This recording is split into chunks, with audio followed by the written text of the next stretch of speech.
Hello नमस्ते। हम नूतन कर पूरा मिथिलावासी के गोर लगै छी।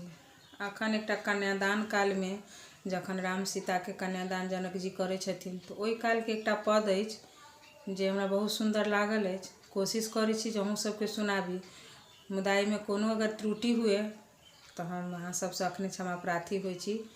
सुनू जे केहन अछि।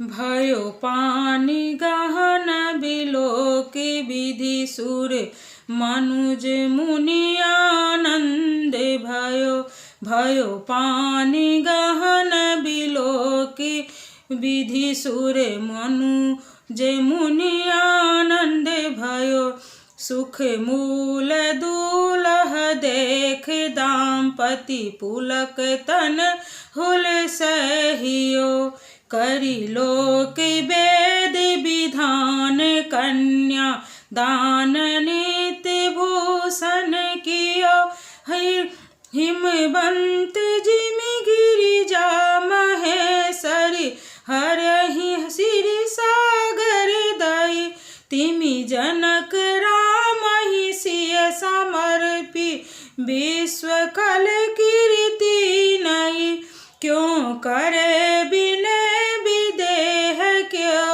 विदेह मूर्ति साबरी करी होम विधिवत गांठी जोड़ी होम लागी भवावनी। जय सीता जय सीता।